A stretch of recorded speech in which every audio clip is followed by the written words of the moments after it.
Au moment où nous parlons, 1 euro égale 1,54 $. Tout à fait. Mais pour simplifier les calculs, nous allons dire 1 euro égale 1,5 $. Comme nous avons signé un pacte de colonialisme monétaire avec la France, nous sommes obligés de convertir 1,5 milliard de dollars d'abord en euros.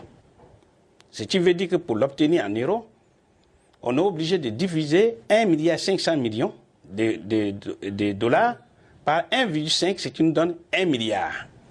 1 milliard d'euros. Ça veut dire qu'il y a 500 millions de dollars qui sont perdus. C'est grave ce que vous dites là. Ça, c'est le premier point.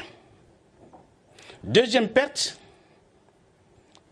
conformément au pacte du néocolonialisme monétaire que les 15 pays d'Afrique ont signé, ils sont obligés de déposer au minimum dans le trésor public français 65% pour avoir lutté ceux qui sont de la BCAO, l'Afrique, comment on appelle, de l'Ouest. L'Afrique de l'Ouest, oui. Pour eux, c'est ramené à 50%. C'est-à-dire 1 milliard divisé par 50%, pour ne pas dire la moitié, ça fait donc 500 millions d'euros. Le reste est perdu. Pourquoi je dis perdu? Parce qu'on fait comprendre aux Africains que les 500 millions, c'est-à-dire la moitié qui vient de déposer au trésor public français, ce qu'on appelle les comptes d'opération. C'est ce qu'on appelle les comptes d'opération, eh bien c'est pour les Africains. En réalité, c'est un leurre. C'est du vol scientifiquement organisé par l'ancienne puissance colonisatrice, c'est-à-dire la France, qui en fait n'a jamais décolonisé, qui n'a jamais régné, qui n'a jamais renoncé à ce passé ignominieux, qui avilit non seulement les Africains, mais aussi le peuple français, au nom duquel son gouvernement fait ce qui est inadmissible. Les comptes d'opération. Si vous voulez, on pourrait toujours revenir dessus pour ceux qui, pour la première fois, découvrent tout à fait ce système odieux. Qu'est-ce que ça veut dire? D'abord, peut-être pour aller plus loin, il faut dire, dans tous les pays du monde qui sont indépendants, souverains, la monnaie que ces pays-là utilisent relève de la compétence exclusive du Parlement, c'est-à-dire des représentants du peuple. Ou du peuple lui-même. Du peuple lui-même. Prenons le cas de la France, qui avait sa monnaie et qui a accepté d'utiliser l'euro, c'est-à-dire la devise européenne. Mais pour y parvenir, il a fallu consulter le peuple français.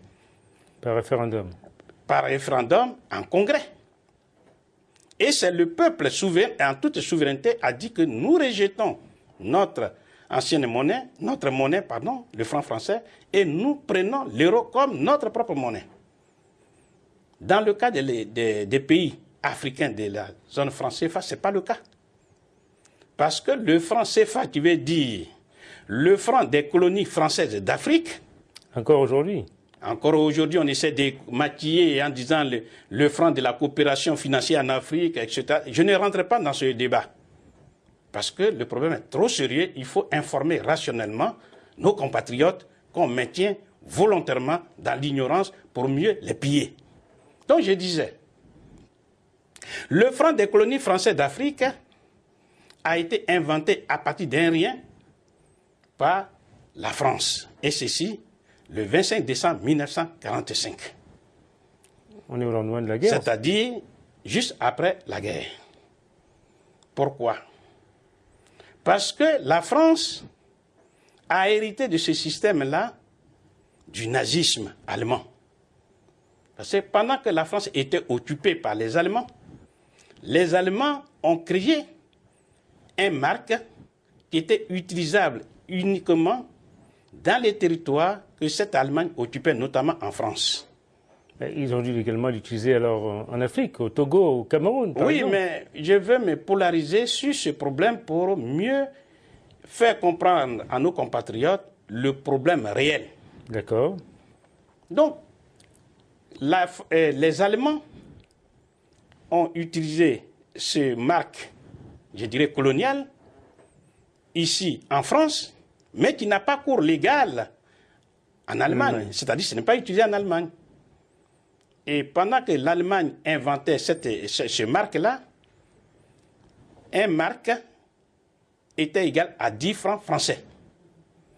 Et quand elle a inventé ce marque colonial, elle l'a mis à partir d'un rien, de façon autoritaire, un marque égale 20 francs français.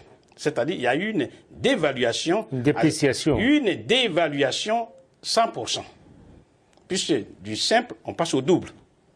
Et vous remarquerez, en 1994, c'est la photocopie conforme que la France a fait sur les Africains.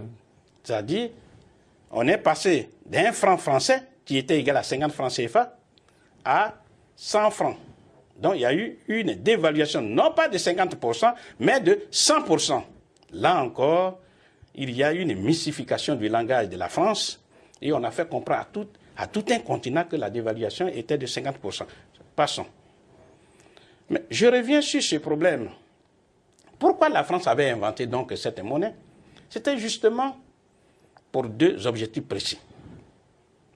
Parce que quand la France a inventé ce franc des colonies françaises pour l'Afrique, et le franc des colonies, ces colonies qu'elle a dans l'océan Pacifique, on remarquait d'abord au passage qu'il s'agit tous des peuples noirs qu'elle avait colonisés et qu'elle continue de coloniser, mais sous des formes pour endormir la conscience des peuples noirs. Donc, en inventant cela, sortant de la guerre, elle avait deux possibilités. Première possibilité, utiliser l'arme militaire pour reconquérir son empire colonial qui s'était tourné vers le reste du monde. C'est-à-dire les produits africains avaient accès au marché sud-américain, par exemple, parce que la France était occupée. À peine libérée, eh bien, il lui fallait reconquérir son marché, ses marchés captifs d'Afrique. Se reconstruire. Et pour ça, elle a donc créé cette monnaie, le franc des colonies françaises. Et elle a dit, un franc français, puisque le franc français venait d'être dévalué après les accords de Bretton Woods de 1944, qui a réuni 44 pays. La France est sortie affaiblie de la guerre. Donc, sa monnaie a été dévaluée. C'est-à-dire de 1 dollar qui était égal à 50 francs français, c'est passé à 119,70. Ça, c'est parti. Donc, quand elle a créé, normalement, le franc français qui circulait dans les colonies devrait aussi être dévalué. Mais elle ne l'a pas fait. Pourquoi? Elle a dit, le franc des colonies françaises, pour 1 franc CFA, on a 1,70 francs français. Donc le franc CFA est plus lourd. 3 ans plus tard, en 1948, eh bien, la France a encore réévalué le franc CFA, au point que 1 franc CFA est égal à 2 francs français. Quel était l'objectif poursuivi?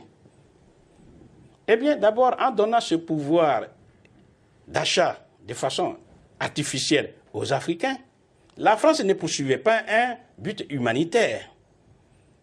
Elle empêchait par ce jeu-là, les produits africains devenaient plus chers. Donc, ne pouvaient pas accéder aux autres marchés où, justement, les Africains avaient accès.